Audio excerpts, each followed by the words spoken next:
Hello SSC batch ২৭, কেমন চলছে তোমাদের এইচএসসি লাইফ? আজকের ভিডিওটা খুবই গুরুত্বপূর্ণ, কারণ আজকের ভিডিওর উপর নির্ভর করছে তোমার আগামী দিনগুলো কিভাবে কাটবে এবং এইচএসসি লাইফ কিভাবে হবে। আজকের এই ভিডিওটার উপরে তোমার নির্ভর করছে। আজকে যে 10টা কাজ বলবো, ওইগুলো যদি তুমি তোমার এইচএসসি লাইফে কাজে লাগাতে পারো এবং করতে পারো, তোমার এইচএসসিতে ভালো কিছু কেউ আটকাতে পারবে না। সো আজকের ভিডিওটা মনোযোগ দিয়ে দেখো এবং প্রতিদিন আমাদের ক্লাসগুলো করার চেষ্টা করো। হোয়াটসঅ্যাপে প্রতিদিন ক্লাস পেয়ে যাবে, ওইগুলো করার চেষ্টা করো এবং কোনো ধরনের প্রয়োজনীয় সমস্যা থাকলে আমাকে নক দিতে পারো। আজকের ভিডিওটা হচ্ছে এসএসসি 2027 গাইডলাইন, যে 10টা কাজ করলে তোমাদের এসএসসি লাইফ সুন্দর কাটবে, একবারে চিল মোডে কাটবে এবং সুন্দর কাটবে, সেটা নিয়ে আজকে আমরা আলোচনা করব। নাম্বার ওয়ান কাজটা হচ্ছে সব থেকে গুরুত্বপূর্ণ। সেটা কি? নাম্বার ওয়ান কাজ হচ্ছে তোমার যে এইচএসসি লাইফের শুরু থেকে যে সিলেবাস, ওইটা আগে বুঝে নিতে হবে। তোমার কতটুকু পড়তে হবে, কতটুকু কি করতে হবে, ওই জিনিসটা আগে থেকে বুঝে নিতে হবে। তুমি যখন একটা জিনিস বুঝে আগে থেকে পড়ার চেষ্টা করবে, তখন তোমার জন্য অনেক ইজি হয়ে যাবে এবং তুমি কোন পড়াগুলো পড়বা, যেইগুলো তোমার পড়া উচিত ওইগুলাই এসএসসি লাইফে পড়বা। কেন এইচএসসি লাইফে ওইগুলো পড়বা? কারণ হচ্ছে তোমার পড়া হচ্ছে বিশাল, কিন্তু তোমার হাতে সময় হচ্ছে খুবই অল্প। তাই প্রথমত সিলেবাস আগে বুঝে নাও, তোমার কোনগুলো পড়া উচিত এবং কোনগুলো পড়া উচিত না, সেই অনুযায়ী পড়াশোনার চেষ্টা করবে। এ হচ্ছে নাম্বার ওয়ান, এটা খুবই গুরুত্বপূর্ণ। তোমার এই যে একটা লাইনের উপর নির্ভর করছে তোমার এইচএসসি লাইফের ভালো আশা। কি করবে তুমি এইচএসসিতে, সেটা নির্ভর করছে একটা লাইনের উপর। যে তুমি যদি সঠিক জিনিসগুলো পড়তে পারো, ওইটা হচ্ছে তোমার জন্য একটা গুরুত্বপূর্ণ। তুমি সময় নষ্ট করলে, অন্য ক্ষেত্রে সময় নষ্ট করলে, তোমার যেটা পড়ার উচিত ছিল সেটা পড়লে না, এটা করা ঠিক না। চেষ্টা করবে সব সময় যেটা তোমার পড়া উচিত ওইটাই পড়ার। নাম্বার 2 হচ্ছে একটা পারফেক্ট রুটিন বানাও। কারণ তুমি যদি পারফেক্ট রুটিন না বানাও, তাহলে তুমি এইচএসসি লাইফে পারবা না। কারণ এইচএসসিতে খুবই সময় কম, পড়া অনেক বিশাল। আমি আগেই বলেছি, এসএসসিতে করেছো যেমন তেমন করেছো, ওইখানে অনেক সময় পেয়েছো, কিন্তু এইচএসসি লাইফে সময় পাবে না।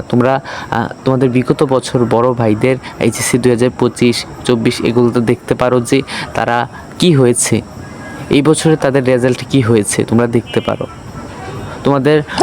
ওদের তো একটা শর্ট সিলেবাসে হয়েছে, তোমাদের ওইটা হবে না, তোমাদের ফুল সিলেবাসেই হবে।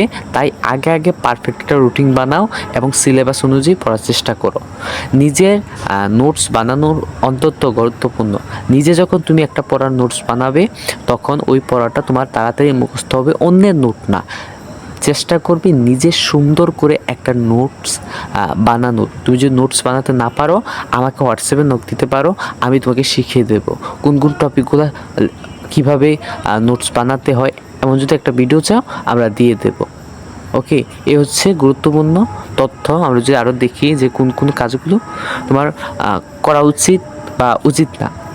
নাম্বার 4 হচ্ছে এমসিকিউ প্লাস লিখিত, দুইটাই সমান গুরুত্ব দিতে হবে। কারণ তোমার এইচএসসি লাইফে সময় কম থাকে, আগে বলেছি। তার পাশাপাশি তোমার এইচএসসির পরে যারা অ্যাডমিশনের প্রস্তুতি এইচএসসি লাইফে নিয়ে নেয়, তারাই পরিশেষে তারাই অ্যাডমিশনে ভালো একটা বিশ্ববিদ্যালয় পায়। তাই চেষ্টা করবে এমসিকিউ প্লাস লিখিত দুইটাই সমানভাবে গুরুত্ব দেওয়ার। নাম্বার 5 হচ্ছে প্রতি সপ্তাহে একটা রিভিশন ডে রাখো। কারণ তুমি যখন প্রতি সপ্তাহে একটা রিভিশন ডে রাখবে, তখন তোমার পড়াগুলো তাড়াতাড়ি মুখস্থ হবে এবং মনে থাকবে। আমাদের এইচএসসি লাইফে একটা সমস্যা হচ্ছে, আমরা পড়ি কিন্তু ভুলে যাই। এটার মূল কারণ হচ্ছে আমরা রিভিশন দিই না। তুমি যতবার রিভিশন দেবে, যতবার ভালো করে রিভিশন দেবে, ততবার দেখবে ওই জিনিসটা তোমার মুখস্থ হয়ে যাবে, মনোযোগ বৃদ্ধি পাবে। নাম্বার 6 হচ্ছে মডেল টেস্ট ও পূর্বের প্রশ্ন খুব ভালো করে পড়া। এটা তোমরা জানো যে বিগত সালের প্রশ্নগুলো বারবার দেখলে, যখন প্রশ্ন সলভ করবা কিংবা আমরা যখন ক্লাস নেব, তখন তোমাদের মডেল টেস্ট প্লাস পূর্বে যে প্রশ্ন, ওইগুলা তোমাদের সমাধান করে দেব। আমি যদি 7 নম্বরে দেখি, মানসিক শক্তি ও স্বাস্থ্য দুইটা অন্তত গুরুত্বপূর্ণ। এইচএসসি লাইফে অনেকে ডিপ্রেশনে চলে যায়, এই সেই হ্যান ত্যান কত কিছু। এমন না করে মানসিক শক্তি ও সুস্থ থাকো। তোমাদের তো আগে হচ্ছে তোমাদের শারীরিক সুস্থতা, আগে শারীরিক সুস্থতা থাকতে হবে। এমন না হয় যাতে তুমি সারা বছর পড়াশোনা করে গেলে দিন শেষে দেখা গেল তুমি ভালো করে পরীক্ষা দিতে পারলা না। এমন অনেক হয়েছে, এমন ভালো ভালো স্টুডেন্ট আমি দেখেছি যারা সারা বছর পড়াশোনা করে কিন্তু পরীক্ষার হলে অসুস্থতার কারণে লিখতে পারে না, ভালো একটা রেজাল্ট করতে পারে না। তাই চেষ্টা করবা তোমার পড়াশোনার পাশাপাশি তোমার শরীরের দিকে খেয়াল রাখার এবং সুস্থ থাকার। নাম্বার 8 হচ্ছে মোবাইল ব্যবহার নিয়ন্ত্রণ করা। হ্যাঁ, এটা সব থেকে গুরুত্বপূর্ণ। মোবাইল ব্যবহার নিয়ন্ত্রণ করা এইচএসসি লাইফে সব থেকে গুরুত্বপূর্ণ। কেন? কারণ হচ্ছে আমরা আগেই বলেছি যে এইচএসসি লাইফে সময় একেবারে কম পাওয়া যায়, একেবারেই কম সময়, কিন্তু পড়াশোনা বিশাল। তুমি যদি দিনের অধিকাংশ সময় মোবাইলে যদি কাটিয়ে দাও, তোমার পড়াশোনা মনোযোগ দিতে পারবে না। সেজন্য তোমার একটা রুটিন করা উচিত, পারফেক্ট রুটিন অনুযায়ী পড়া উচিত। মোবাইল ব্যবহার করবা, কেন করবা?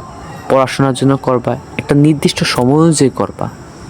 সারাদিন মোবাইল টিপবা, সময় নষ্ট করবা, এটা ঠিক না।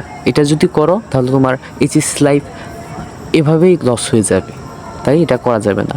নাম্বার 9 হচ্ছে নিজের গ্রুপ অনুযায়ী প্ল্যান ঠিক করা, গ্রুপের বিষয়গুলো পড়া, সুন্দর করে নোট করা, এই হচ্ছে। এবং লাস্টের নাম্বার 10 হচ্ছে ধারাবাহিকতা সাফল্যের মূল চাবিকাঠি। অর্থাৎ এমন না হয়, আমি একটা তোমাদের গল্প বলি, গল্প না এটা, অধিকাংশ স্টুডেন্টদের দেখবে যারা এসএসসি শেষ করে যখন এইচএসসি কলেজে উঠে তারা ভাবে যে আজকে পড়বো না, কালকে পড়বো না, পরশু পড়বো। এমন করতে করতে একদিন দেখবা তোমার পড়াশোনাই হয় না, তোমার পড়াশোনাতে মনোযোগ হয় না। তাই সর্বপ্রথম চেষ্টা করবা ধারাবাহিকভাবে প্রত্যেক দিন কমপক্ষে হলেও 1 ঘন্টা করে পড়ার চেষ্টা করবা। তুমি যদি একবার পড়াশোনা নাই বসো, চেষ্টা করবা 1 ঘন্টা করে, সর্বনিম্ন 1 ঘন্টা করে বসার। যখন তুমি পড়ার টেবিলে বসবা 1 ঘন্টা করে, তখন তোমার ধারাবাহিকতা চলে আসবে। তখন দেখবা জিনিসটা আরও সহজ হয়ে যাবে, সুন্দর হয়ে যাবে। তাই প্রত্যেক দিন 1 ঘন্টা হলেও পড়াশোনা করতে হবে, সময় নষ্ট করা যাবে না। এই 10টা কাজ তুমি যদি করো, তোমার এইচএসসি লাইফ সুন্দর হবে। এইচএসসিতে ভালো একটা রেজাল্ট করা কেউ আটকাতে পারবে না। আর শেষ একটা কথা, আমাদের চ্যানেলটাকে সাবস্ক্রাইব করো, লাইক করো, এবং সকল প্রকার নোটিফিকেশন পাওয়ার জন্য চ্যানেলটাকে সাবস্ক্রাইব করতে পারো। এবং আমরা প্রত্যেক দিন তোমাদের জন্য নতুন নতুন ক্লাস নিয়ে আসবো। কোনো সমস্যা হলে আমার ভাইকে জানাতে পারো হোয়াটসঅ্যাপে, আমরা সমাধান করার চেষ্টা করব। ভালো থেকো, সুস্থ থাকো, এবং এই 10টা কাজ অবশ্যই করবে।